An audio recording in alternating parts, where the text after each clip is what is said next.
વિદ્વાન અને ઊંડા અભ્યાસુ એવા શ્રી નરેશ વેદનો પરિચય આપવો થોડું મુશ્કેલ કાર્ય તો છે જ, છતાં ન્યાય આપવા હું પૂરતો પ્રયત્ન કરીશ. શિક્ષણ ક્ષેત્રે તેઓ MA PhD નવલકથા ઉપર કરેલ છે. વ્યવસાય ક્ષેત્રે ભૂતપૂર્વ professor, head post graduate department અને વિવિધ યુનિવર્સિટીમાં નિયામક તરીકે સેવાઓ આપેલ છે. ભૂતપૂર્વ vice chancellor Gujarat University Ahmedabad અને ભાવનગર યુનિવર્સિટી ભાવનગર તેઓએ સેવા આપેલ છે. સંશોધનનો અનુભવ જોઈએ તો તેઓનો 39 વર્ષનો બહોળો અનુભવ ધરાવે છે. 20 પુસ્તકો અને 200થી વધારે લેખ તેઓએ લખ્યા છે. પુરસ્કારમાં તેઓએ સરસ પુરસ્કારો પ્રાપ્ત કરેલ છે. તેમાં કેરિયર પુરસ્કાર UGC નવી દિલ્હી દ્વારા જે પુરસ્કાર મળેલ તે ગુજરાતમાંથી સૌ પ્રથમ પુરસ્કાર પ્રાપ્ત કરનાર ડૉક્ટર નરેશ વેદ છે. UNO દ્વારા ડૉક્ટર S રાધાકૃષ્ણન એવોર્ડ USAથી મળેલ છે. પ્રિયદર્શિની એકેડેમી મુંબઈ દ્વારા પ્રિયદર્શિની એવોર્ડ, ગુજરાત સાહિત્ય અકાદમી ગાંધીનગર દ્વારા સર્વોત્તમ ક્રિકેટ એવોર્ડ, SP યુનિવર્સિટી દ્વારા હરિઓમ આશ્રમ એવોર્ડ અને તિરુપતિ દેવસ્થાન દ્વારા વિદ્યા વાચસ્પતિ એવોર્ડ પ્રાપ્ત કરેલ છે. સન્માનીય કાર્યક્ષેત્ર તરફ જોઈએ તો કોમન એક્ટ કમિટીના તેઓ ભૂતપૂર્વ સભ્ય અને એમઓએ ભૂકંપના પીડિત લોકોનું પુનર્વસનમાં મદદ કરેલ. પશ્ચિમ રેલવે સલાહકાર સમિતિમાં છે સભ્ય, સેક્રેટરી અને ટ્રસ્ટી તરીકે વિવિધ સંસ્થાઓની સેવા પ્રદાન કરેલ છે. અખિલ ભારતીય સાહિત્ય પરિષદ ગુજરાત એકમના અધ્યક્ષ, જ્યુરીના સભ્ય, KK બિરલા ફાઉન્ડેશન, નવી દિલ્હી વગેરેના પ્રમુખ તરીકે વધુ પ્રસ્તુત સેવાઓ તેમણે આપેલ છે. લેખક, પ્રેરક અને આધ્યાત્મિક વિષયના વક્તા અને જન્મભૂમિ, દૈનિક, પ્રભુજીવન સામાયિક, સેતુ અને વિદ્યાનગરના જર્નલના તેઓ કટાર લેખક છે. આવા વિદ્વાન ડૉક્ટર નરેશ વેદને આપણી સમક્ષ પ્રસ્તુત કરતા હું હર્ષની લાગણી અનુભવું છું. વડોદરાની આ સાહિત્ય વર્તુળ સંસ્થાએ મને આજના વ્યાખ્યાન માટે નિમંત્રિત કર્યો એ માટે હું એમનો હૃદયપૂર્વક આભાર માનું છું. અને જે પ્રેમ અને મમતાથી મારો પરિચય સમીરભાઈએ હમણાં આપ્યો એમાં મારી લાયકાત કરતા એમનું સૌજન્ય વિશેષ હતું. એમનો પણ હૃદયપૂર્વક આભાર માનું છું. આજે આપણે જે ટોપિક ઉપર વાત કરવા જઈ રહ્યા છીએ તે આજકાલ આપણા રાષ્ટ્રમાં બહુ ચર્ચિત એવો વિષય છે. અને એ વિષય છે કે શું ભારત મહાશક્તિ બનવાની દિશામાં જઈ રહ્યો છે ખરું? મહાશક્તિ એટલે સુપર પાવર. તો સુપર પાવર બનવાની દિશામાં આપણો દેશ જઈ રહ્યો છે કે કેમ, એ મુદ્દો આજકાલ બહુ ચર્ચામાં છે. આપણે જરા એના વિશે બહુ જ વ્યવસ્થિત રીતે આખી વાત જોઈ લઈએ. આપણે બસમાં, ટ્રેનમાં પ્રવાસ કરતા હોઈએ તો પ્રવાસીઓની ચર્ચાઓમાં, એરપોર્ટ ઉપર જઈએ તો ત્યાં મુસાફરી દરમિયાન જે કોઈ આપણને મળે તે સૌમાં એમની ચર્ચાઓમાં, બાગ બગીચામાં એકઠા થયેલા સિનિયર સિટીઝન્સ છે એવા એ લોકોની વાતોમાં, અને જુદી જુદી ક્લબોમાં એકઠા થયેલા યુવાનોની વાતોમાં, બૌદ્ધિકો, પત્રકારો અને રાજકીય આર્થિક વિશ્લેષકો છે તેમના લેખોમાં અવારનવાર આ વાત ચાલતી રહી છે. અને તે એ કે ભારત મહાશક્તિ બનવાની દિશામાં જઈ રહ્યું છે, આગળ ધપી રહ્યું છે. આપણો પ્રશ્ન એ છે કે શું આ વાતમાં વજૂદ છે ખરું?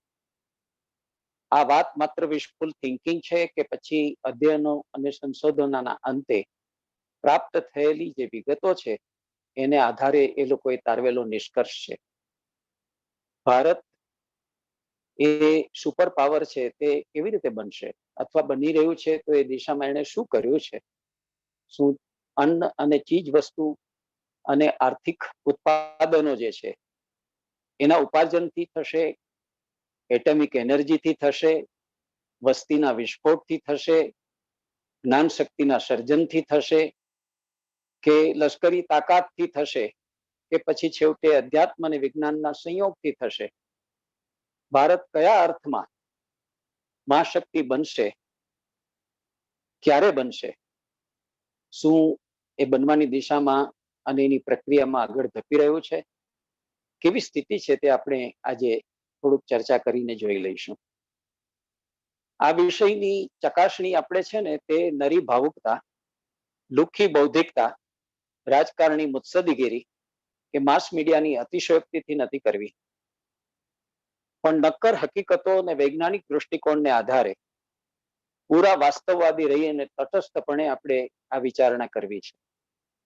આઝાદીના 7 દાયકા દરમિયાન આપણે આપણા દેશમાં શું કરી શક્યા છીએ અને શું નથી કરી શક્યા એની વિગતો થોડી આપણે જોઈશું, અને પછી એના આધારે આપણો દેશ મહાશક્તિ બનવાની દિશામાં ખરેખર આગેકૂચ કરી રહ્યો છે કે ભવિષ્યમાં એ આગેકૂચ કરીને એ સિદ્ધિ હાંસલ કરી શકે એવા સૂચિતાર્થો હાથવગા થયા છે કે કેમ, એની મુદ્દાસર વિગતવાર અને જાજુ લંબાણ કર્યા વિના જેટલી બને એટલી લાઘવથી આપણે આ ચર્ચા કરવી છે. તેથી એક વાત અહીંયા પહેલી સ્પષ્ટ કરી દઉં કે ઘણા એના માટે જગતગુરુ શબ્દ પણ વાપરે છે, પણ જગતગુરુ એનો કોઈ કોન્સેપ્ટ ક્લિયર નથી, ગુરુનોય નથી, જગતગુરુનો પણ નથી. એટલે એક રૂઢિપ્રયોગ થયો છે અને એ રીતે લોકો વાત કરે છે, એટલે આપણે એ શબ્દ પ્રયોગ નથી કરવાના. આપણે સુપર પાવરના અર્થમાં મહાશક્તિ એ વાપરીએ છીએ, પણ સુપર પાવર આપણું રાષ્ટ્ર બને એ માટે આપણી અવધારણા શી છે, આપણો શું ખ્યાલ છે, એ આપણે પહેલા સ્પષ્ટ કરી લેવું જોઈએ. તો એ માટે આપણા રાષ્ટ્ર માટેનું વિઝન શું છે, મિશન શું છે, અને આપણી પેશન કેવી છે, જરા આપણે પહેલા જોઈએ. આ દેશના નાગરિક તરીકે આપણું જે વિઝન છે એ શું છે, આપણું જે ધ્યેય કે મિશન છે તે શું છે, અને આપણી ભાવના કે આપણો જોશો, આપણી પેશન એ કેવા છે તેની સ્પષ્ટતા, હાલ આપણે કેવા છીએ, એવા કેમ છીએ, એમાંથી અપેક્ષિત લક્ષ્યાંક સિદ્ધ કરવા માટે આપણે શું કરી શકીએ, એની જરા વિગતમાં જઈને આખો કોન્સેપ્ટ આપણે સ્પષ્ટ કરીએ. તો પહેલા જોઈએ કે આપણું વિઝન શું છે.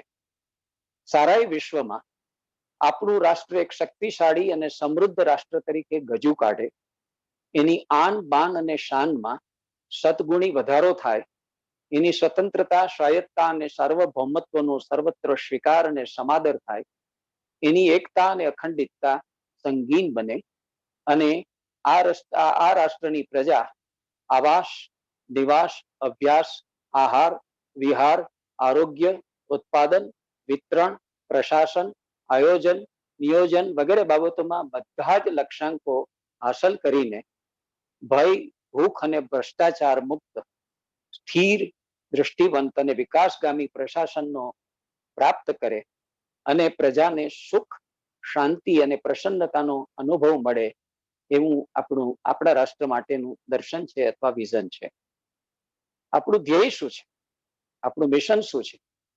આપણું મિશન એ જ છે કે કોઈ પણ રાષ્ટ્રની આઝાદી, આબાદી અને સુખાકારી માટે એની પ્રજામાં પારસ્પરિક એકતા, મમતા અને બંધુતાની ભાવના હોય, રાષ્ટ્રભક્તિ અને દેશદાજ હોય, રાષ્ટ્રીય વ્યક્તિત્વ, ચારિત્ર્ય અને રાષ્ટ્રીય ચેતનાના ઘડતર અને વિકાસની તમન્ના અને ખેવના હોય, કૃષિ, વેપાર વણજ અને ઉદ્યોગોના વિકાસ વડે ઊંચી માથાદીઠ આવક અને રાષ્ટ્રીય આવક હાંસલ કરવા માટેની કમર તોડ મહેનત હોય, અને એ બધું શક્ય બને એ માટે રાષ્ટ્ર પાસે સ્વચ્છ, પ્રામાણિક, કાર્યકુશળ અને ક્ષમતાયુક્ત વહીવટી તંત્ર, સરકારી તંત્ર, ન્યાય તંત્ર અને મીડિયા તંત્ર જોઈએ. તો આપણે જોવું છે કે આપણા રાષ્ટ્રનું ધ્યેય આપણે શું નક્કી કર્યું છે. એક, આપણું રાષ્ટ્ર અવિભાજ્ય, સુગઠિત અને એકરાગ હોય, એમાં વસ્તી વધારાનો દર શૂન્ય સ્તરે પહોંચ્યો હોય, એમાં દેશના સૌ નાગરિકો પૂર્ણપણે રાષ્ટ્રના બંધારણને વફાદાર હોય, એમાં સૌને સ્વીકૃત એવી એક રાષ્ટ્ર ભાષા હોય, એમાં ધર્મ અને ઉપાસનાની સ્વતંત્રતા હોય, એમાં સાંપ્રદાય નિરપેક્ષ રાજકારણ હોય, એમાં અભિવ્યક્તિનું, એમાં હરવા ફરવાનું, એમાં નિવાસ, આવાસ અને વસવાટનું સ્વાતંત્ર્ય હોય, એમાં ઈચ્છાઓનું પણ સ્વાતંત્ર્ય હોય, એમાં ભય અને આતંકથી મુક્તિ હોય, એમાં કાયદા કાનૂન સમક્ષ સૌ એક સમાન હોય, એમાં સૌને વિકાસની તકો સમાન રૂપે મળતી હોય, એમાં જાતિ ભેદ ન હોય, એમાં જાહેર જીવનની સેવાઓ જવાબદેહ અને હિસાબ યોગ્ય હોય, હિસાબદેહી હોય, એમાં વિના વિલંબે ન્યાય આપવા વાળું ન્યાયતંત્ર હોય, એમાં ન્યાયતંત્ર વહીવટી અને સરકારી તંત્રથી તદ્દન સ્વતંત્ર અને સ્વાયત્ત હોય, એમાં છૂતાછૂત અને એના જેવી અન્ય સામાજિક વિસંગતિઓ નાબૂદ થઈ ચૂકી હોય, એમાં કેવળ બે જ રાજકીય પક્ષો હોય, શિક્ષકો, અધ્યાપકો, ન્યાયાધીશો, લેખકો, વૈજ્ઞાનિકો અને કલાકારો, તેમ લશ્કરના જુવાનો એ સૌ સમાજમાં આદરપાત્ર અને આદરણીય ગણાતા હોવા જોઈએ. આ આપણું ધ્યેય છે. હવે આપણી અત્યારની જે ભાવના છે તે કઈ છે, આપણું પેશન કેવું છે? દેશની આઝાદી અને આપણી સ્વતંત્રતા આપણી પહેલી ભાવના હતી. એ હાંસલ કર્યા બાદ આપણી બીજી ભાવના હતી દેશને આર્થિક રીતે આબાદ કરવાની. પ્રજાના નીચલા અને છેલ્લા સ્તરના માણસને અન્ન, વસ્ત્ર અને આવાસની પ્રાથમિક સુવિધાઓ મળી રહે, ગરીબી, બેકારી, બીમારી અને ભૂખમરામાંથી આપણી પ્રજા છે તે બહાર આવે. એ માટે આપણે પંચવર્ષીય યોજનાઓ, 5 years નો પ્લાન છે, એ પશ્ચિમનો ખ્યાલ સ્વીકારીને છેલ્લા 70 વર્ષ દરમિયાન આપણે આગળ પણ વધ્યા. પરંતુ જે જોમ, જુસ્સો અને પ્રતિબદ્ધતા તથા ફનાગીરી દેશને આઝાદ કરવા માટે આપણે બતાવી હતી, તેવી ઉત્કંઠા, તેવી ઉત્કટતા અને તેવી નિષ્ઠા દેશને આબાદ કરવાની બાબતમાં આપણે દાખવી શક્યા નથી. દેશને સામાજિક, રાજકીય, શૈક્ષણિક, આર્થિક અને સાંસ્કૃતિક દૃષ્ટિએ સમૃદ્ધ અને સભર કરવાની બાબતમાં આપણે ઉણા ઉતર્યા છીએ. આઝાદ થયા પછીના 7 દાયકાઓમાં ધૃષ્ટ અને સ્વાર્થી રાજકારણીઓ, ભ્રષ્ટ અને નિંભર વહીવટકર્તાઓ, કૃતક અને દંભી બૌદ્ધિકો અને સેવકો, નિષ્ક્રિય, નિષ્ઠુર અને નગરોડ કાયદો અને વ્યવસ્થા તથા સુરક્ષાના જવાબદારો, વિવેક અને ઔચિત્ય ભાન ગુમાવી બેઠેલા મીડિયા કર્મીઓ વગેરે સૌએ એક સરેરાશ ભારતીય નાગરિક અને આમ જન સમુદાયની જે અવદશા કરી છે, એમાંથી એને ઉગારવા આપણે સંગીનપણે કામ કરવું પડે એવી સ્થિતિ છે. હા, આમાં અપવાદો જરૂર છે, પણ તેની સંખ્યા ઘણી ઓછી છે. આપણી પ્રજાએ પોતાનું આપોપું, પોતાનું નિજત્વ જાગૃત કરવું જોઈશે. અને એક જ રીતે થઈ શકે, જે માટીના કણમાંથી આપણે પેદા થયા છીએ અને જેના અન્ન અને જલવાયુથી આપણું વ્યક્તિત્વ અને ચારિત્ર ઘડાયું છે, એ આ દેશની સભ્યતા અને સંસ્કૃતિના આદર્શો, આચારો, મૂલ્યો અને સંસ્કારો અને પરંપરાઓ, એમનો અર્ક સારવી, એમનું સત્વ છે તે આત્મસાત કરી આપણા રાષ્ટ્રના પ્રભાવ, પ્રતિષ્ઠા, ગૌરવ અને સન્માન વૈશ્વિક કક્ષાએ ઉજાગર કરવાની અને એક વૈભવશાળી રાષ્ટ્ર નિર્માણ કરવા માટેની આપણે લગ્ની દાખવવી જોઈશે. એ માટે આપણો જીવન મંત્ર હોવો જોઈએ, ઉઠો, જાગો અને ધ્યેય પ્રાપ્તિ માટે સંકલ્પબદ્ધ અને કટિબદ્ધ બનો. હાલ આપણી સ્થિતિ કેવી છે? માનવજાતમાં સૌથી જૂની અને સાતત્યપૂર્ણ સાંસ્કૃતિક ધરોહર ધરાવનાર આપણા દેશના એક અદના નાગરિકની જીવન સ્થિતિ કેવી છે, તેનો વિચાર કરીએ ત્યારે આપણે બહુ સંતોષ લઈ શકીએ એવી સ્થિતિ નથી. અલબત્ત આપણી માથાદીઠ આવક, રાષ્ટ્રીય આવક અને જીડીપી છેલ્લા 70-72 વર્ષોમાં વધતા રહ્યા છે, પણ હજુ આપણે વિકાસશીલ એટલે કે ડેવલપિંગ એવી અવસ્થામાં છીએ. વિકસિત રાષ્ટ્ર એટલે કે ડેવલપ કન્ટ્રી આપણે બની શક્યા નથી. એવા રાષ્ટ્રનું નિર્માણ કરવાનું કામ હજી બાકી છે. ગરીબી હઠાઓ અને મોંઘવારી હઠાઓના સૂત્રો આપણા રાજકારણીઓએ બહુ ઘૂંટ્યા, પરંતુ આપણે ગરીબી, બેકારી અને મોંઘવારીને હજુ સુધી નાથી શક્યા નથી. શૈક્ષણિક, વ્યાવસાયિક અને આરોગ્ય વિષયક સવલતોની અપર્યાપ્તતા, સમાન તક અને સામાજિક સમરસતાનો અભાવ, ભાષાવાદ, પ્રાંતવાદ, કોમવાદ અને આતંકવાદનો વધતો વ્યાપ, વહીવટી અને પ્રશાસનિક શિથિલતા અને દુરાચાર, પુખ્ત, પરિપક્વ અને દૃષ્ટિવંત નેતૃત્વની ઉણપ વગેરે સમસ્યાઓ ઉકેલવાની હજુ આપણે બાકી છે. રાષ્ટ્રના ચારિત્રના ઘડતરની બાબતમાં પણ આપણે હજુ ઘણા ઉણા ઉતરી રહ્યા છીએ. ચૂંટણી તંત્ર, સરકારી તંત્ર, વહીવટી તંત્ર, ન્યાય તંત્ર અને મીડિયા તંત્રને નિષ્પક્ષ, નીડર, કાર્યક્ષમ અને આન્સરેબલ અને એકાઉન્ટેબલ બનાવવાના બાકી છે. આંતરરાષ્ટ્રીય સ્તરે આપણે સ્વસ્થ, શાણી, સશક્ત અને સુખી પ્રજા તરીકેની આપણી ઇમેજ ઊભી કરવાનું કામ પણ બાકી છે. દેશના એક નાના અદના સામાન્ય નાગરિકને પોતાના આવાસ, નિવાસ, આહાર, વિશ્રામ વગેરે પ્રશ્નોના ઉકેલમાં સ્થાનિક, પ્રાંતિક કે રાષ્ટ્રીય કક્ષાએ હજુ ઘણી મુશ્કેલીઓ અને હાડમારીઓનો સામનો કરવો પડી રહ્યો છે. લોકાભિમુખ, પરિણામલક્ષી અને કલ્યાણગામી એવા સ્વરાજનો પ્રજાને અનુભવ થવાનો હજી બાકી છે. આવી સ્થિતિ કેમ છે એ પણ આપણે વિચારવું જોઈએ. આપણી પ્રજાની સ્થિતિ હજુ પણ આવી કેમ છે એના કારણો જાણી લેવા એ પણ એટલા જ જરૂરી છે. સૌથી પ્રથમ ધ્યાન આવતું જે કારણ છે તે છે આપણી પ્રજાની નિર્બળતા, વિનમ્રતા અને કાયરતા. સદીઓથી આપણી પ્રજા ઉદ્દામ નહીં, વિનીત, જહાળ નહીં, મવાડ પ્રકૃતિની રહી છે.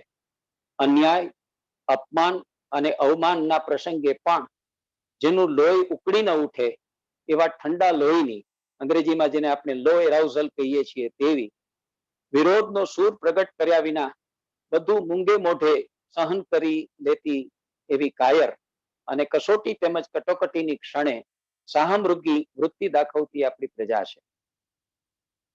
પોતાના હક, હિત, હિસ્સા કે ન્યાય માટે છાતી કાઢીને, માથું ઊંચકીને મગરૂબીથી મુકાબલો કરતી ખુમારી અને ખુદારીનો આપણી પ્રજામાં અભાવ દેખાઈ રહ્યો છે. એના પણ અનેક કારણો છે. એક તો પ્રજાને નાના અને સ્વાર્થી જૂથમાં વહેંચીને નગણ્ય બનાવી દેતી જાતિ પ્રથા અને જ્ઞાતિ પ્રથા, કોમ વચ્ચે તણાવ અને સંઘર્ષ પેદા કરતી સંકુચિત સાંપ્રદાયિક દૃષ્ટિ, નિરક્ષરતા અને પછાતપણું, અવારનવાર વેઠવા પડેલા વિદેશીઓના આક્રમણ. હું ખાલી એક નમૂનારૂપ તમને ઉદાહરણ આપું તો ખ્યાલ આવશે કે છેક 11મી સદીથી માંડીને 18મી સદી સુધીમાં મોહમ્મદ ગઝની, મોહમ્મદ ઘોરી, ચંગીઝ ખાન, તિમુરલેન, નાદિર શાહ, અહેમદ શાહ અબ્દલી સુધીના વિદેશી હુમલાખોરો દ્વારા પ્રથમ લૂંટાયેલી અને પછી શોષાયેલી અને 17મી સદીથી માંડીને 19મી સદીના પૂર્વાર્ધ સુધીના 250 વર્ષ દરમિયાન ઇંગ્લેન્ડની ઈસ્ટ ઇન્ડિયા કંપની અને બ્રિટિશ સામ્રાજ્ય દ્વારા દબાયેલી, રીબાયેલી અને શોષાયેલી ભારતીય પ્રજાનું અસલી ખમીર ખોખરું થઈ ગયેલું છે. આઝાદી બાદ આપણા પોતાના ચૂંટેલા અને નિમેલા શાસકો અને વહીવટકર્તાઓએ એની રહી સહી અસ્મિતા અને ખુમારી પણ હતવીર્ય કરી નાખી છે. આમ બધું હું કહું છું એનાથી કોઈ નિરાશાજનક ચિત્ર ઊભું કરવા માંગુ છું, એક સિનિકની દ્રષ્ટિએ હું વાત કરું છું એમ નથી. જે કઈ બેર ફેક્ટ્સ છે, જે હકીકતો છે એના આધારે મારે આપને કેટલીક વાત જણાવવી છે. આપણા 32.87 લાખ કિલોમીટર સ્ક્વેર જેટલા ભૂમિ વિસ્તારમાંથી 0.78 લાખ કિલોમીટર સ્ક્વેર વિસ્તાર આજે પણ પાકિસ્તાનના કબજા હેઠળ છે. 0.38 લાખ કિલોમીટર સ્ક્વેર જેટલો આપણો ભૂમિ વિસ્તાર આજે પણ ચીનના કબજા હેઠળ છે, જે હજી સુધી આપણે એમની પાસેથી છોડાવી શક્યા નથી. 6.89 લાખ કિલોમીટર સ્ક્વેરમાં પથરાયેલો વન વિસ્તાર અને 3.67 લાખ કિલોમીટર સ્ક્વેરમાં પથરાયેલા જંગલોની અંદર ઉત્પન્ન થતી વનસ્પતિ અને ઔષધિઓનો યથોચિત ઉપયોગ આજ સુધી આપણે કરી શક્યા નથી. બીજી બાજુ શહેરીકરણની પ્રક્રિયાથી અને દેશદ્રોહી તત્વોના રંજાડથી આ જંગલોમાં મોટા પાયે ઝડપથી વૃક્ષોનું નિકંદન થઈ રહ્યું છે. એથી જંગલોનો વિનાશ થઈ રહ્યો છે. એ સિવાય જે વાવણી લાયક ફળદ્રુપ આપણી જે ભૂમિ છે આપણી પાસે છે એ પણ શહેરીકરણની પ્રક્રિયાને કારણે ઝડપથી ઓછી થઈ રહી છે. હિમાલય અને અન્ય પર્વતોમાંથી નીકળતી 12માસી મોટી નદીઓમાં અખૂટ જળભંડાર દેશમાં હોવા છતાં યોગ્ય આયોજનને અભાવે એનો 70% જળ જથ્થો દરિયામાં ઠલવાઈ જાય છે. ચોમાસામાં નીચાણવાળા વિસ્તારોને પારાવાર નુકસાન પહોંચાડે છે. જળ શક્તિ આયોજન એટલે કે વોટર મેનેજમેન્ટની દિશામાં ધ્યાન આપીને એના દ્વારા પીવાના પાણીની સુવિધા, સિંચાઈની વ્યવસ્થા, ડિફોરેસ્ટેશન અને ઉર્જા નિર્માણ જેવા રચનાત્મક પરિણામો હાંસલ કરવાના હજુ બાકી છે. આપણી સિંચાઈ વ્યવસ્થા પણ ઘણી અપર્યાપ્ત છે. એ આપણા પાકના કેવળ 40%ને જ પહોંચી વળે છે. બાકીના પાક માટે હજુ પણ આપણે વરસાદ ઉપર જ આધાર રાખવો પડે છે. દેશની કુદરતી સંપત્તિ રૂપે મળેલા દરિયાઈ જળ સ્ત્રોતની માફક રમણીય પર્વતીય પ્રદેશો પણ આપણા દેશમાં સારા પ્રમાણમાં છે. પણ આપણે એના ઉપર આર્થિક અને કળાત્મક દૃષ્ટિએ આજ સુધી ધ્યાન નથી આપ્યું. એને આપણે અત્યંત મનોહર અને નયનરમ્ય પ્રવાસ કેન્દ્રો એટલે કે ટુરિઝમ સેન્ટર તરીકે વિકસાવીને વિદેશી સહેલાણીઓને આકર્ષીને ઘણી મોટી આવક ઊભી કરી શકીએ એમ છીએ, પણ એ દિશામાં કામ હજી આપણે કરવાનું બાકી છે. કુદરતી સંપદા એટલે નેચરલ રિસોર્સિસની માફક આપણી પાસે માનવ સંપદા એટલે હ્યુમન રિસોર્સિસ પણ ઘણા વિપુલ પ્રમાણમાં છે. તેમ છતાં આપણી પ્રજા ગરીબ છે. કેવો વિરોધાભાસ છે. We are poor by our wrong political policies, not by our resources. આપણી પ્રજા ગરીબ છે એનું કારણ આપણી ખામી ભરેલી ને અયોગ્ય સરકારી નીતિઓ છે. સન 2000 આપણા દેશની વસ્તી 100 કરોડની હતી. આ 20 વર્ષોમાં એથી પણ વધારે થઈ ગઈ છે, કેમ કે દેશમાં જન્મ દર છે તે 2.25% છે અને તેની સામે મૃત્યુ દર છે તે 0.75% છે. પ્રતિ વર્ષ એમાં 1.5 ના દરે વૃદ્ધિ થતી રહે છે. આપણી પાસે આટલું મોટું પોપ્યુલેશન છે, આટલી મોટી વસ્તીની તાકાત છે, પણ એની શક્તિ અને એના બળનો યથાયોગ્ય ઉપયોગ ન થઈ શકવાને કારણે એ પ્રજા અથવા એ વસ્તી આપણી મોટી સમસ્યા અને જવાબદારી બની ગયેલી છે. આ વસ્તીમાં અભણ, બેકાર અને આર્થિક આવકથી વંચિત લોકો મોટા પ્રમાણમાં છે. વળી દેશમાં વિકલાંગતા અને શારીરિક ખોડખાપણ ધરાવતા અશક્ત અને બિન ઉત્પાદક લોકોની ટકાવારી પણ ખાસી મોટી છે. આવા બાળકો જન્મે નહીં અને તંદુરસ્ત બાળકો જ પેદા થાય તેવી આરોગ્ય અને તબીબી સેવાઓનું નિર્માણ કરવાનું પણ હજુ બાકી છે. ભલે વસ્તીનો મોટો ભાગ ગામડાઓમાં વસે છે અને પર્યાપ્ત શિક્ષણ પામેલો નથી, પણ એની પાસે ટેલેન્ટની કમી નથી. પ્રશ્ન ટેલેન્ટની ઉપલબ્ધિનો નથી, એ તો છે જ. પ્રશ્ન છે તે એની પરખ અને એના સાચા વિનિયોગનો છે. બાકી આટલી વિપુલ માનવ સંપત્તિ એ આપણા વિકાસ માટેનો સૌથી મોટો સ્ત્રોત બની શકે એ આપણે સમજવું જરૂરી છે. એક તરફ હિમાલય જેવો પર્વત, 3 દિશામાં પથરાયેલો લાંબો સમુદ્ર પટ, અનેક ધાતુઓ, ખનિજો અને ઉર્જા સ્ત્રોતોથી ભરી આપણી સુજલામ અને સુફલામ ભૂમિ, અને એ ભૂમિ ઉપર સદીઓથી ઉભો થયેલો કળાત્મક અને સાંસ્કૃતિક વારસાયુક્ત વૈભવ એ આપણા રાષ્ટ્રને મજબૂત, નિરામય અને સમૃદ્ધ કરવા અત્યંત સક્ષમ છે. ખેત અને ઉદ્યોગ આધારિત સ્ત્રોત સાથે અન્ય અગણિત સ્ત્રોતને લક્ષમાં લઈએ તો આપણી ક્ષમતાનો ખરો ખ્યાલ આપણને સૌને આવે. ઘઉં, ચોખા, તમાકુ, ચા, લીલા અને સૂકા ફળો, નાળિયેર, શાકભાજી વગેરેના ઉત્પાદનમાં સારાય વિશ્વમાં આપણે અગ્રણી છીએ. એ જ રીતે આપણે ડેરી પ્રોડક્ટ્સ, ફિશરીઝ, પીગરીઝ, પોલ્ટ્રી વગેરે જેવા લાઈવ સ્ટોકમાં પણ પ્રથમ ક્રમે છીએ. છતાં એક સમૃદ્ધ રાષ્ટ્રમાં વસતી ગરીબ પ્રજા છીએ આપણે. કેમ કે હજુ આપણી પ્રજાનો કેવડો મોટો ભાગ તીવ્ર ગરીબી, અભાવ અને અછતમાં જીવી રહ્યો છે. આપણા દેશમાં હજુ લેન્ડ, વોટર, સપ્લાય, ડિસ્ટ્રીબ્યુશન અને એક્સપોર્ટનું યોગ્ય રૂપે આયોજન કરવાનું કામ બાકી છે. દેશમાં 35 લાખથી વધુ લાર્જ સ્કેલ ઇન્ડસ્ટ્રીઝ છે. સમાંતરે ખાદી ઉદ્યોગ, ગ્રામોદ્યોગ અને કુટીર ઉદ્યોગોનું પણ બહુ મોટું તંત્ર છે. આ ઉદ્યોગ તંત્ર માટે પણ આપણે જો આયાત, નિકાસ, ટેક્સીસ વગેરે નીતિઓનું વિચારપૂર્વકનું અને લાંબા ગાળાનું સુઆયોજિત માળખું ઊભું કરીએ તો આપણી પ્રજાને આપણે ગરીબી, બેકારી, મોંઘવારી, ભૂખ અને ભ્રષ્ટાચારમાંથી ઉગારી શકીએ એમ છીએ.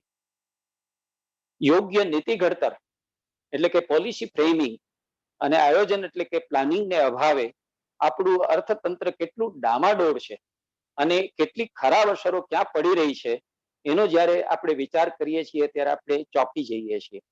આટલી વિપુલ કુદરતી અને માનવ સંપદા છતાં આપણી ઉપજ કેટલી બધી નગણ્ય છે. આપણી આવક નહિવત છે, જેણે રાષ્ટ્રના અર્થતંત્રને દરિદ્ર બનાવી રાખ્યું છે. એના કારણો પણ અનેક છે, પણ મુખ્ય કારણોમાં છે સાધનોનો અભાવ, મોટા પાયે ચાલતો ભ્રષ્ટાચાર, કાળા નાણાંની રેલમછેલ, ઉદ્યોગ ધંધાની લોકોની વ્યક્તિગત આવક પણ ઘણી નીચી છે. કેમ કે નબળો વિકાસ અને કાળું નાણું સતત નડ્યા કરે છે. એ જીવન નિર્વાહના સાધનો અને તકોની અછત ઊભી કરે છે અને પરિણામે બેકારી આખા દેશની અંદર ફાલી ફૂલી રહી છે.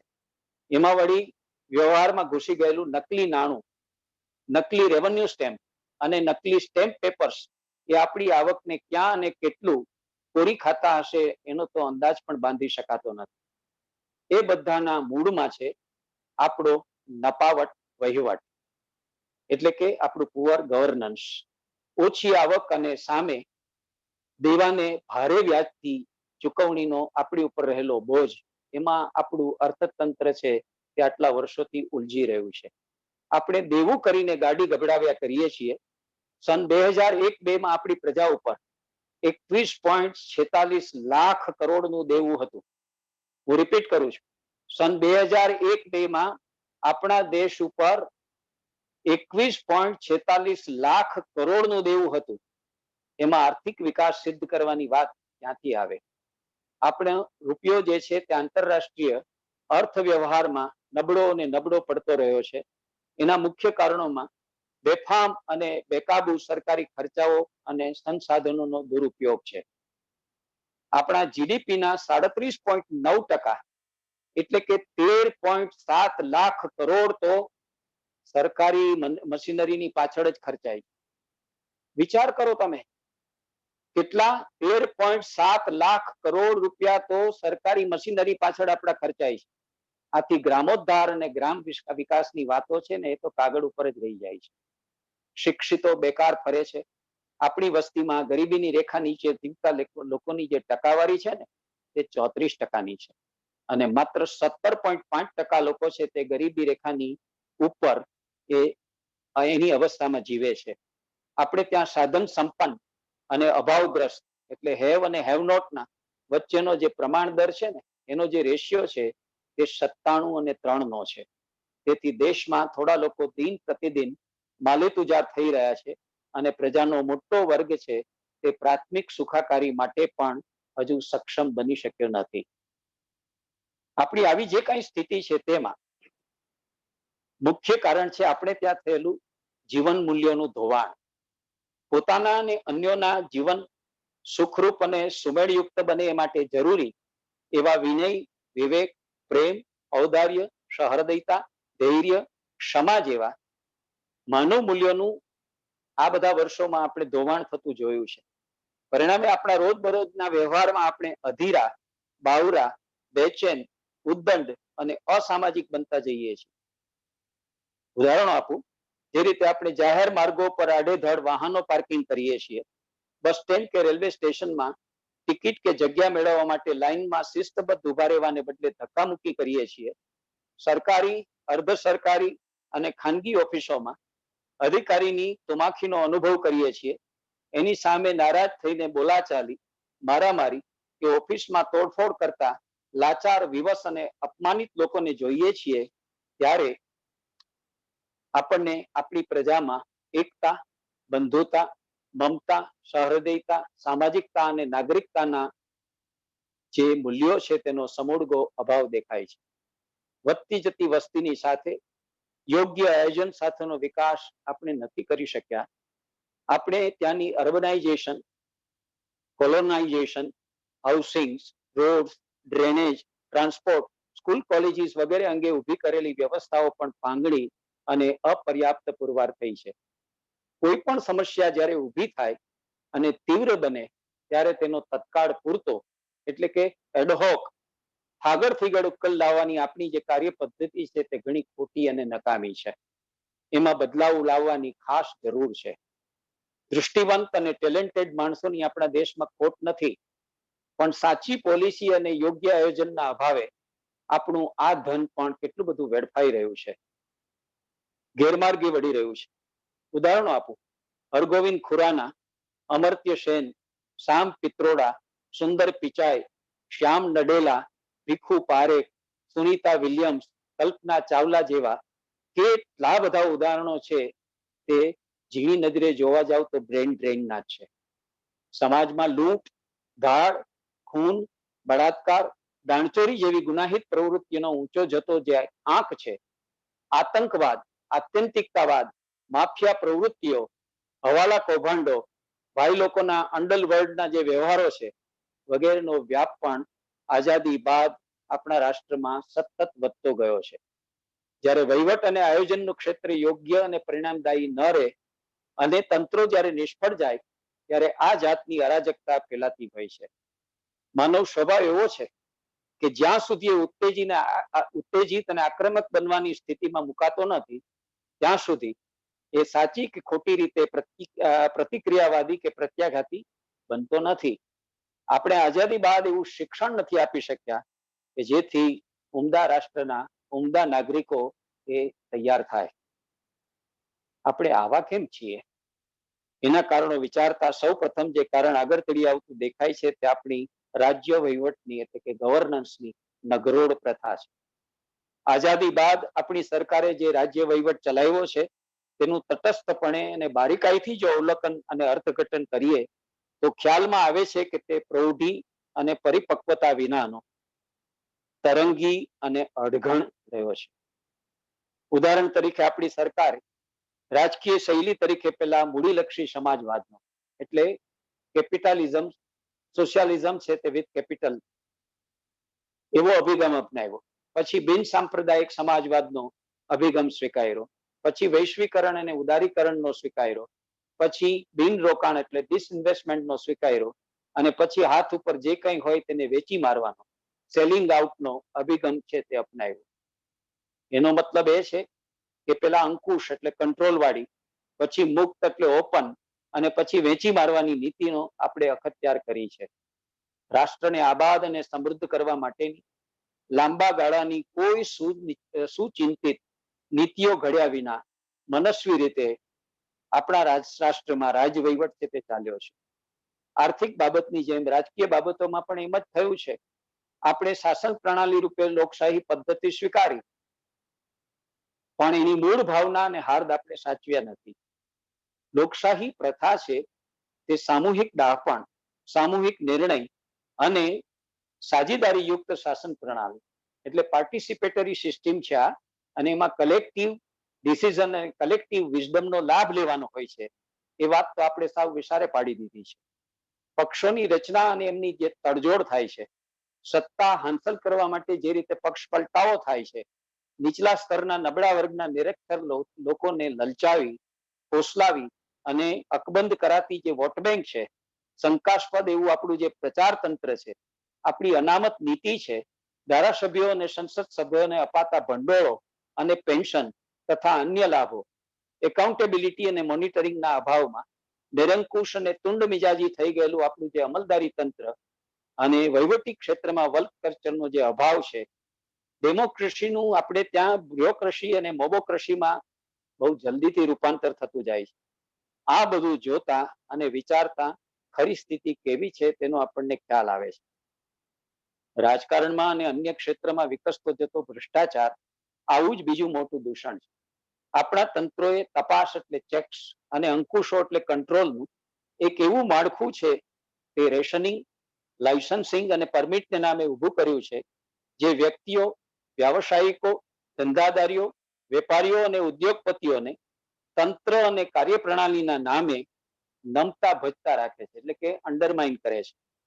લાચાર થયેલા એ સૌ એમની અયોગ્ય, અનૈતિક અને ગેરકાનૂની માંગણી સંતોષવા તૈયાર થઈ જાય છે. જ્યારે સરકારી અને વહીવટી તંત્રો આવા ભ્રષ્ટ થાય છે ત્યારે વ્યક્તિ તો ઠીક, એ ઉપરાંત સારી પ્રણાલીઓ એટલે કે સારી સિસ્ટમ એ પણ ભ્રષ્ટ થતી જાય છે. Loan, subsidy, licence, payment, permission, collection વગેરે મેળવવા આપણી પ્રજાએ લાગતા વળગતા અધિકારીને લાંચ આપવી પડે એ કેવી સ્થિતિ છે?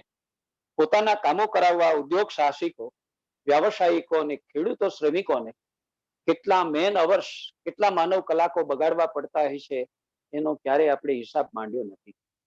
આપણે ઔદ્યોગિક ક્ષેત્રે પણ પૂરા સફળ નથી થયા. એના કેટલાક કારણો છે. આપણે મિશ્ર અર્થતંત્ર સ્વીકાર્યું છે, એટલે અડધું તંત્ર સરકાર હસ્તક અને બાકીનું ખાનગી ક્ષેત્ર હસ્તક. અડધું જે સરકાર હસ્તક રાખ્યું છે તેને આપણે પબ્લિક અંડરટેકિંગ સેક્ટર કહીએ છીએ અને ઓળખાવીએ છીએ.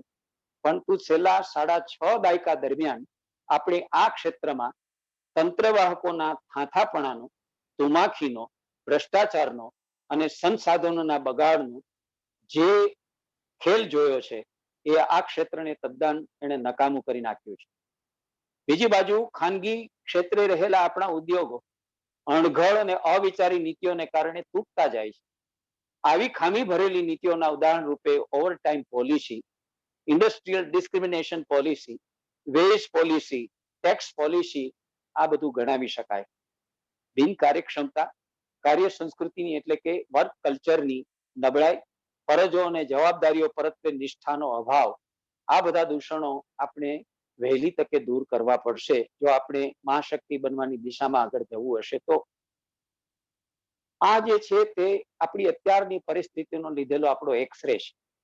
હવે આને બદલવા અને આપણા રાષ્ટ્રને મહાશક્તિની દિશામાં લઈ જવા માટે આપણે શું કરવું જોઈએ, આપણે એમાં શું સુધારા કરી શકીએ અને કેવી રીતે કરી શકીએ? આવી સ્થિતિ સુધારવા આપણે નીચે મુજબના પગલા ભરવા પડે. આપણા પ્રાથમિક સંસાધનો છે એનો વિનાશ આપણે સૌથી પહેલો અટકાવવો પડે. શહેરી વિસ્તારોના ગ્રામીકરણની પ્રક્રિયાને આપણે રોકવી પડે. આપણે હવે વિચાર અને આયોજન પૂર્વક એવા શહેરી કેન્દ્રો વિકસાવવા જોઈએ જેમાં water, drainage, power, education, communication, hospital જેવી પ્રાથમિક સુવિધાઓથી માંડીને આવાસ, નિવાસ, ઉદ્યોગ, ફાર્મિંગ, આરાધના અને અંતિમ ક્રિયા માટેની પૂરતી સુવિધાઓ હોય. સંતતિ નિયમન માટે જરૂરી એજ્યુકેશન અને ઇન્સેન્ટિવ્સ આપીને એવી અસરકારક રીતે આપણે કુટુંબ નિયોજનનું પ્લાનિંગ કરવું જોઈએ જેથી વસ્તી વધારાની આપણી જે બહુ જ કડવી એવી જે સમસ્યા છે તેને આપણે ઉકેલી શકીએ, હલ કરી શકીએ. દેશની 100-125 કરોડની વસ્તીમાં શિક્ષિતોની ટકાવારી માત્ર 3% જેટલી છે, કેવળ 3%. એ આપણે ઘણી બધી ઊંચે લઈ જવી જોઈએ.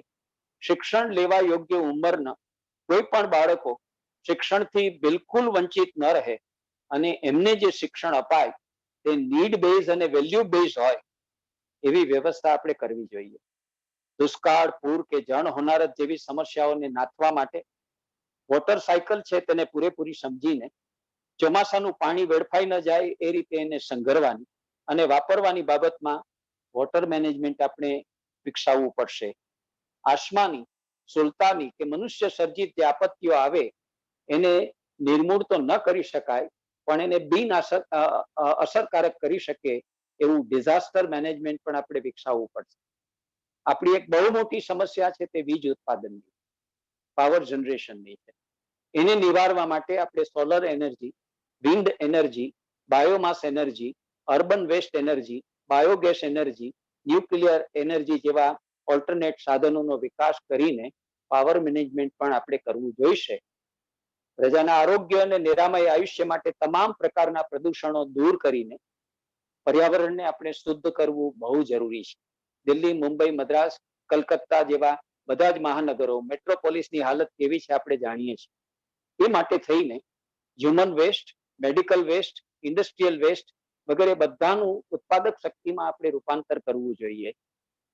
ટોક્સિક ગેસીસના ગળતરને અટકાવવાના પ્રબંધો આપણે કરવા જોઈએ. વન જંગલોનો વિનાશ થતો અટકાવવો જોઈએ.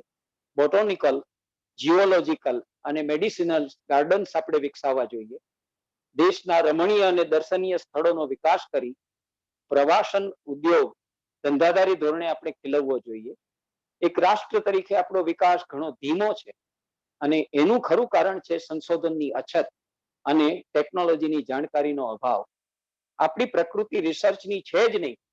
ચાઇના છેલ્લા 20 વર્ષમાં આપણાથી આટલું બધું આગળ નીકળી ગયું એનું કારણ એ છે કે રિસર્ચ ઉપર એમણે બહુ જ મોટો ભાર આપ્યો અને 20 વર્ષ પહેલા આપણે એનાથી આગળ હતા. આજે 20 વર્ષ પછી સ્થિતિ એવી છે કે આપણાથી એ ઘણું બધું આગળ નીકળી ગયું છે. કારણ કે સંશોધન અને વિકાસને જન્યજનક સંબંધ છે. તમારે વિકસવું હોય, ડેવલપમેન્ટ કરવું હોય, પ્રગતિ કે વિકાસ કરવા હોય તો રિસર્ચ વિના શક્ય નથી. તેથી હાલ આવી જે કઈ પ્રવૃત્તિ ચાલી રહી હોય તેનો વિસ્તાર અને વેગ આપણે ઘણા વધારવા જોઈએ. સંશોધનને સરળ અને ઝડપી બનાવવા માટે જ્ઞાનનું વિસ્તરણ કરવું જોઈએ. હાલ આપણા દેશમાં ખાસ કરીને 4 ટેકનોલોજીનો વિકાસ કરવો ઘણો આવશ્યક છે. એ 4 ટેકનોલોજી એટલે information technology, biotechnology, power technology અને નેનો ટેકનોલોજી. પ્રજાને જે ભોગવવી પડતી દાદાગીરી અને એને સેવા પડતા અન્યાયો અને શોષણો છે એમાંથી એને મુક્ત કરી એને સલામત, સુરક્ષિત અને સુખી કરવા આપણા પોલીસ તંત્ર અને ન્યાય તંત્રમાં પણ કેટલાક સુધારા કરવા બહુ જરૂરી બની ગયા છે. જે ઝડપથી આપણા દેશમાં ક્રાઇમ રેટ ઊંચો જતો જાય છે અને અદાલતોમાં કેસોનો જે રીતે ભરાવો થતો જાય છે, ન્યાય મેળવવામાં આમ જનતાને જે વિલંબ સહન કરવો પડે છે, તેથી પ્રજાનો ભરોસો આ પોલીસ તંત્ર અને ન્યાય તંત્રમાંથી ઉડી ન જાય, એ અડગ રહે તે માટે પણ ઝડપી પગલા ભરવા અનિવાર્ય થઈ પડ્યા છે. આપણી સંરક્ષણ સેવાઓ, જેમાં રો એટલે આરએડબલ્યુ, સીબીઆઈ અને આઈબી, એની જરૂરી સુધારા વધારા કરી અને મજબૂત અને અસરકારક બનાવવાની જરૂર પણ ઘણી મોટી છે. જે રીતે આપણે ત્યાં આ ફેલાયું તો આપણું આ તંત્ર બધા ઊંઘતા ઝડપાયા હતા. જે રીતે આ કોરોના ફેલાયો અને જેમના વડે ફેલાયો એના વિશે આપણા તંત્રોને ખબર નહોતી. ચાઇના અને પાકિસ્તાને અને બાંગ્લાદેશે જે હરકતો કરી તેનાથી પણ આપણા બધા સંરક્ષણ સેવાના તંત્રો છે તે ઘણા બધા ઊંઘતા ઝડપાયા હતા. સંરક્ષણ સાધનોનો ઉત્પાદિત કરતી 30 જેટલી ફેક્ટરીઝ આપણી પાસે છે. એ ઉપરાંત HAL, BAL, BEML, GRSE, મજગાંવ ડોક, ગોવા શિપયાર્ડ, ભારત ડાયનેમિક્સ, મિશ્ર ધાતુ નિગમ, એના જેવી કેટલીક આપણી પાસે પબ્લિક અંડરટેકિંગ યુનિટો પણ આપણી પાસે કામ કરી રહ્યા છે. અને છતાં એમાં જેની ઉણપ વર્તાતી હોય એવા સાધનો આપણે સેનાને આપવા માટે પણ ધ્યાન કેન્દ્રિત કરવું જરૂરી છે. આપણી સંરક્ષણ સેના, આપણી સંરક્ષણની જે મજબૂત કરવી હશે, આપણી લશ્કરી તાકાત વધારવી હશે અને આપણા રાષ્ટ્ર સામે ખરાબ નજરે કોઈ જુએ નહીં અને કોઈ અટકચાળું ન કરે એટલા માટે આપણે જો મજબૂત થવું હશે તો આપણે આ પણ કરવું પડશે. ન્યુક્લિયર પાવર વિકસાવીને આપણે એનો અસરકારક ટેસ્ટ પણ કર્યા છે, પણ એ શક્તિ વડે આપણે શું અને કેટલું સંસિદ્ધ કરવું છે એનો પાકો અંદાજ બાંધીને એની પ્રક્રિયા આપણે હજુ સુધી અમલમાં નથી મૂકી, એ પણ મૂકવી પડશે. અરે યુનોની સ્થાયી સમિતિમાં કાયમી સદસ્યતા મેળવવાની પણ બાકી છે, એ પણ આપણે મેળવવી પડશે. દેશમાં 7 દાયકા સુધી એક પક્ષનું શાસન હતું. એ પક્ષે રાષ્ટ્રની સેવા કરવાના ઘણા મોટા કામો કર્યા છે, એની કોઈ ના નથી, એનો કોઈ નિષેધ નથી, ઇનકાર નથી. જે રીતે આઝાદ થયા પછી રાષ્ટ્રને એક સંઘમાં પરિવર્તિત કરવાનું હતું, પ્રજાસત્તાકમાં, એ કામ એને કર્યું છે. આઝાદ થયા પછી આપણું રાષ્ટ્ર આબાદ બને એ માટે પંચવર્ષીય યોજનાઓનો સ્વીકાર કર્યો છે. સાલિયાણા નાબૂદીના કામો કર્યા છે. બેંકોનું રાષ્ટ્રીયકરણ કરવાનું કામ કર્યું છે. આપણી સંરક્ષણની હરોળ મજબૂત કરી છે. આપણી કરન્સીને વધારે ને વધારે ઉપાદેય બનાવવાની પ્રવૃત્તિ પણ એમણે કરી છે. પણ એ આપણો વિકાસ દર છે તે ઘણો ધીમો હતો. એના જે પગલા છે તે પણ જોઈએ એટલી ત્વરિત ગતિવાળા નહોતા. હવે એ એક પક્ષના શાસન પછી અન્ય પક્ષ સત્તા ઉપર આવ્યો છે. એણે કેટલાક ઠોસ અને નક્કલ પગલા ભર્યા છે. દાખલા તરીકે બંધારણની 370મી કલમ રદ કરી અને માથાનો દુખાવો બની ગયેલો કાશ્મીરનો જે પ્રશ્ન હતો એને કેન્દ્ર શાસિત પ્રદેશમાં પરિવર્તિત કરીને હલ કરી નાખવામાં આવ્યો છે.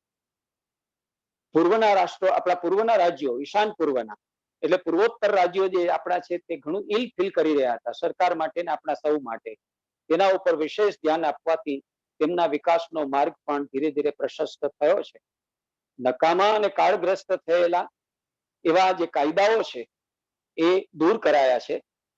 ફેક કરન્સી, કાળું નાણું અને એના દ્વારા સત્તા ઉપર આવી જવાનો જે દુષ્ટ ખેલ દૂર કરવા માટે આપણી કરન્સી નોટોમાંથી કેટલીક ચલણી નોટોનું ડિમોનેટાઇઝેશન કરવામાં આવ્યું છે. સદીઓથી કોમી લાગણીઓ તંગ કરતો અને કાનૂની ઝાડમાં અટવાયેલો રામ મંદિરનો જે પ્રશ્ન છે તે પણ ઉકેલાયો છે. દલિતો, પીડિતો, શ્રમિકો અને ખેડૂતોના ઉત્કર્ષ માટે યોજનાઓ અને કાયદાઓનો અમલ શરૂ થયો છે. વિદેશી વસ્તુઓનો મોહ છોડી પ્રજા સ્વદેશી વસ્તુ અપનાવે ને એ માટે જરૂરી ઉત્પાદનો આપણે ત્યાં કરીને પ્રજા આત્મનિર્ભર બને એ માટેનો પ્રચાર પણ શરૂ થયો છે. રાજ્યો અને દેશના રાજમાર્ગોનું નિર્માણ અને નવીનીકરણ કરી ઇન્ફ્રાસ્ટ્રક્ચર સુધારવામાં આવી રહ્યું છે. વાહન વ્યવહાર ક્ષેત્રે ખાનગી સેક્ટરને સંચાલન સુપ્રત કરી એક ક્ષેત્રની સેવાઓ સુધારવા અને વિસ્તારવાની પ્રવૃત્તિ પણ શરૂ થઈ છે. સ્પેસ સાયન્સ અને અર્થ સાયન્સને પ્રયોગો અને સુધારાઓ માટે પ્રોત્સાહન અને સગવડો આપવાની પણ શરૂઆત થઈ છે. અને વિદેશી બેંકોમાં જમા થયેલું કાળું નાણું પરત લાવવાના પ્રયાસો પણ શરૂ થઈ ચૂક્યા છે. કામચોર સરકારી કર્મચારીઓને રૂક્ષદ આપવાનું શરૂ થયું છે. નદીઓની સફાઈના કામો, ઝડપી મેટ્રો ટ્રેન લાવવાના પ્રયાસો પણ શરૂ થયા છે.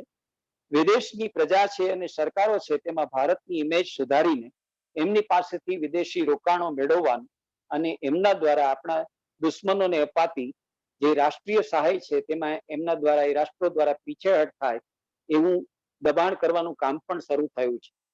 નવી શિક્ષણ નીતિ ઘડીને ઉગીને ઊભી થતી આપણી જે પેઢી છે એમને સંસ્કારો અને મૂલ્યોનું શિક્ષણ આપવાની હિદાયત પણ થઈ છે. મતલબ કે આઝાદી બાદ 7 દાયકાઓ દરમિયાન આપણી સમક્ષ પેદા થયેલા જે પ્રશ્નો અને સમસ્યાઓ હતા અને આપણી ઉપર પડેલા જે ઘાવ ઘારા અને ખાડાઓ હતા એને પૂરવાની પ્રવૃત્તિ શરૂ થઈ છે. એટલે આપણે થોડીક ધીરજ તો ધરવી પડશે. પેલા ખાડા પૂરીએ, ઇમારત પછી ચણાશે. સુપર પાવર ભારતનું નિર્માણ આપણે કેવી રીતે કરી શકીશું? આપણી ઈચ્છા છે કે આપણે મહાશક્તિ એવું રાષ્ટ્ર બનીએ જેમ કોઈ ઇમારત મજબૂત અને ઊંડા ટકાઉ પાયા વિના ટકી ન શકે એમ રાષ્ટ્રની ઇમારત પણ મજબૂત અને ટકાઉ બનાવવી હોય તો એ સક્ષમ અને બુદ્ધિબળ યુક્ત દૂરદ્રષ્ટિવાળા શક્તિવાળા વહીવટી પ્રશાસનિક અને વ્યવસ્થાપન તંત્રો વાળા શક્ય બને. આવા તંત્રો એટલે કર્તવ્યનિષ્ઠા, કાર્યનિષ્ઠા, પ્રામાણિકતા, સેવા તત્પરતા, સહકારિતા, સુસંગઠિતતા, દૂરદર્શિતા ધરાવતા તંત્રો રાષ્ટ્રની પ્રજાને નિર્ભયપણે મુક્ત મનથી જીવવાની, પોતે નિર્ધારિત કરેલા લક્ષ્યાંકો અને સેવેલા સપનાઓ સાકાર કરવાની તથા સુખી અને સમૃદ્ધ થવાની સૌને સમાન તકો પૂરી પાડે એવું સંકલ્પબદ્ધ અને પ્રજાને વફાદાર પ્રશાસન એ જ આપણે પૂરું પાડવું પડે ને એ માટે સંકલ્પબદ્ધ એવા વફાદાર શાસન માટે આપણું બધું કરી શકીએ. હાલ પ્રજાને આપણા પ્રશાસનમાં થોડો વિશ્વાસ પેદા થયો છે, પણ સાથે સાથે આપણી પ્રજાએ જાગૃત, વિચારવાન, રાષ્ટ્રપ્રેમી નાગરિક તરીકે પ્રશાસનને પૂરેપૂરો ટેકો પણ આપવો જોઈશે. રાષ્ટ્ર અને સરકારની પ્રવૃત્તિઓથી અળગા કે ઉદાસીન રહેવાને બદલે રાષ્ટ્રના જે મુખ્ય પ્રવાહો છે કે એની મેઇન સ્ટ્રીમ છે એમાં પોતાની સૂઝબૂઝનો, પોતાની જાણકારીનો અને પોતાની આવડતનો લાભ આપવા એને સામેલ થવું જોઈએ.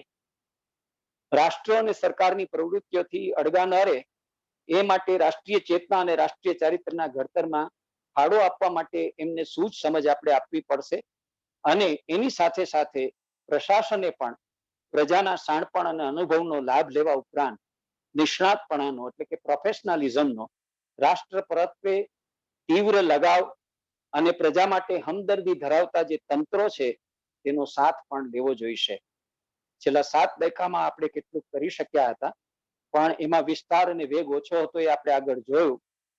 હવે એ બંને વધારીને, એ વિસ્તાર અને એ વેગ બંને વધારીને આપણે રાષ્ટ્રના તમામ પાસાઓને જો સમૃદ્ધ કરીએ તો એવું એક રાષ્ટ્ર આપણે નિર્માણ કરી શકીએ જે માત્ર વસ્તીથી નહીં, માત્ર એટમિક એનર્જીથી નહીં, કેવળ આધ્યાત્મિક આદર્શોથી પણ નહીં, કેવળ સ્પિરિચ્યુઆલિટી, સાયન્સ અને ટેકનોલોજીના સમન્વયથી પણ નહીં, પણ સર્વાંગે બધી જ રીતે એ મહાશક્તિની દિશાની અંદર આગળ ધપી શકે.